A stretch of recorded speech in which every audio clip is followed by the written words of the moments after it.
Mark Wolinski, lawn doctor in Frankenmuth of 25 years, you said? 25 years. 25 years, okay. Congratulations. Thank you. Top 3 tips for a lot of us that have lawns like that to renovate right now. Right. So the biggest thing with planting a lawn is seed to soil contact.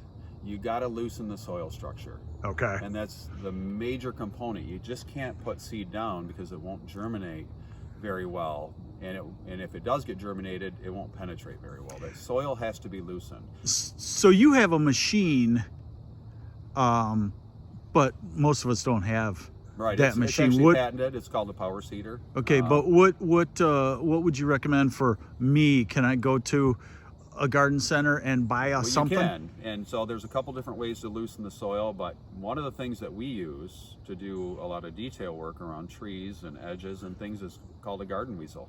Okay. And garden weasels work fantastic. The old garden weasel. Work fantastic, and so you can loosen the soil structure. It really won't hurt the grass that's there. You're only looking to plant the grass 1/4 to 1/2 inch deep. Okay. And then you loosen the soil structure. You lightly, based on the bag and the type of seed that you're using, it tells you 3 to 4 pounds per thousand or 4 to 6, whatever that might be. Okay. You're looking to do that.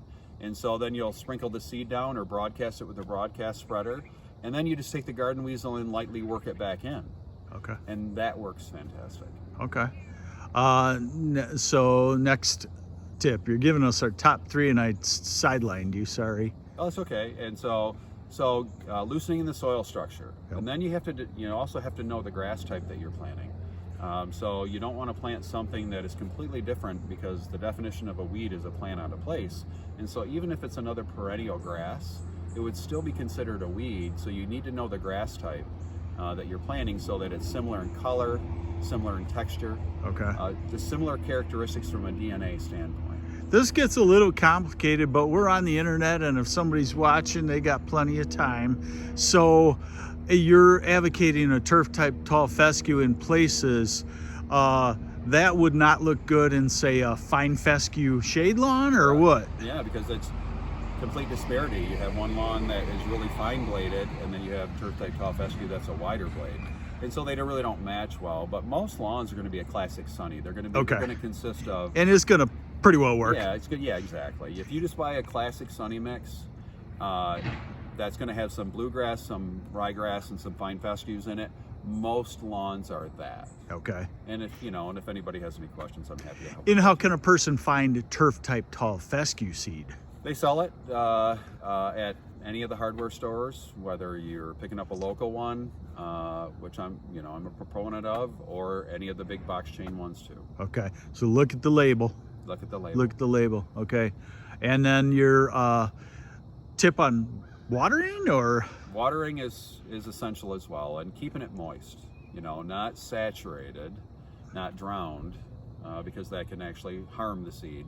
So keeping it moist will germinate the seed, and this time of the year is the best time to plant grass. Fall time, it's just amazing because you don't really have the weed competition that you have in the spring. Mm-hmm. And so soil temperatures start to cool, but they're plenty warm enough to germinate the seed, minimal weed activity, and things tend to stay more moist longer. The sun isn't out as long. Right. Comes up, and is not out there and drying things out throughout the course of the day. And so your chances for success in the fall are the best at any.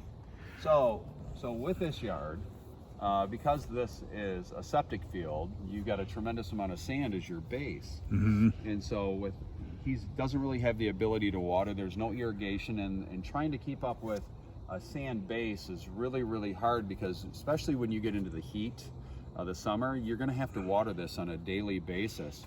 And that was not able to be done with this lawn. So unless an irrigation system is going to go in, we're going to change the grass type. And okay. So we're going to introduce a turf type tall fescue to this yard. Turf type tall fescue. Turf type tall fescue, exactly. It's a lawn quality tall fescue. Okay, so it's more drought tolerant. More tolerant, and why is that? Because the roots go much, much deeper. Okay. And then just the genetics of the turf allow it to withstand going into dormancy better than normal cool season grasses, because turf type tall fescue is a transition zone grass. It's an Ohio, Kentucky, Tennessee grass, okay, in that transition zone of the U.S. It does really well in Michigan. It just wakes up a little later in the spring because it needs more heat to get going, and goes into dormancy a little sooner because as the cooler temperatures come, it goes dormant quicker. Okay. And so, I don't know, a lot of people like it because they don't have to mow right away, and they can quit mowing earlier in the season. Right. But that will help withstand. So you're going to do a mix of straight turf type tall fescue? 70% tall fescue, 20% Rhine, 10% blue. Okay. So we still got to have some texture that blend in with the existing lawn, even though the tall fescue will stand out a little bit. You've been doing this like since they invented overseeding? 25 years. 25 years. I've been told that the bluegrass, because it takes like 14 to 21 days, might not even come up. Is that? It will, because it's all based on ground temperature. Okay. And ground temperature. So your newer grasses, the earlier germinating grasses, won't overpower the bluegrass. No, because when the mix is designed specifically to get the grasses to come up, as long as you're putting it down at the right rate. Okay. So if you try to overdo it and put down the more is better rule, that doesn't help establishing the right turf density and the right kinds of grasses that we're looking to do. So we can put too much seed down. Too much seed down is a problem, because then you don't get the desired turf that you're looking for.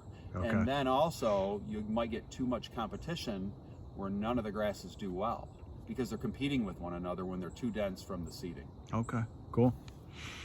All right. Yeah, this looks like a lot of lawns in Michigan, right? Drought. With this summer that we had and a lot of temperatures in the 90s, a lot of lawns got hit by drought. And then also what really happened this year too is we had a lot of fungus issues.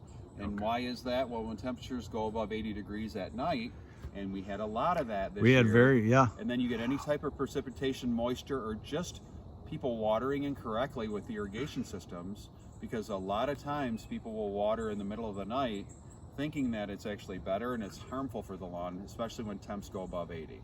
Okay. So my recommendation to everybody is make sure you don't start your irrigation systems till 7 or 8 a.m. in the morning. Okay. The 2, 3, 4 a.m. in the mornings are no-go. Too much leaf wetness probably exactly, for a long time. Which will create fungus problems. Okay, awesome. Thank you. Hey, just another question. This is, by the way, a good friend, Mark Wolinski, the lawn doctor out of Frankenmuth. You are in the direct line of, now I haven't prepped you for this question, you're in the direct line of seeing climate change in the last 25 years. What have you noticed on lawns? Anything that's amazed you, or? Well, you know, with the increased heat, and it seems to have been that way at least the last few years, you know, I'm noticing that, you know, the cool season grasses have been struggling a little more, and I think I was one of the early people to adopt the turf type tall fescue mentality right away in the program, because when I go back and I go, okay, it has ebbed and flowed, but when I look at overall, turf type tall fescue has really thrived. And so I think with the increased heat that we've been seeing, turf type tall fescue has really been standing out. And what people didn't know back then, and when I initially introduced it to them, we might have only had 20 to 25% of the lawns that we were either renovating or just overseeding and thickening, where now it's like 80 to 90% people like the turf type tall fescue because they see it in everybody else's lawns. Okay. And they love it for a number of characteristics, but the simple fact that their lawn doesn't die out anymore in the summer. I think you even put a turf type tall fescue. Did you help me seed the Weather Garden lawn at NBC 25? I did. I think you did, and it was great. It was very durable, you know, about 2000, I don't know, 5, 6, 7. Your kids, your daughters were picking potatoes and they were like 3 years old or something. Yeah, so all right, I'm gonna let you get to work. We'll have more.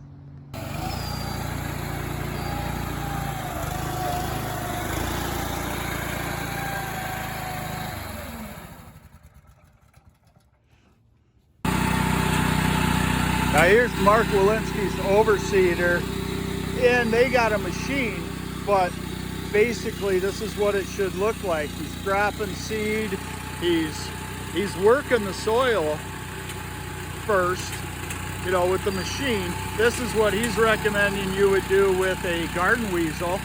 Obviously, if it's something big, you might want to hire somebody, but you can see how it's actually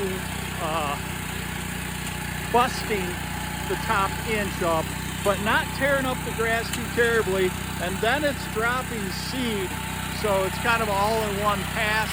And then he's going to have to rely on Mother Nature for moisture here. Now we get a lot of questions about how much seed. So he talked about 3 or 4 pounds per 1,000 square feet. Yeah, you got to do a little bit of measuring, a little bit of math. You don't have to be perfect because you're not making a living off of this. So if you waste a little, it might cost you an extra 10 or 20 or $30, but he can't waste any. But there you see the seed. Some of it's down in, some of it's on top, and hopefully it's going to thicken up.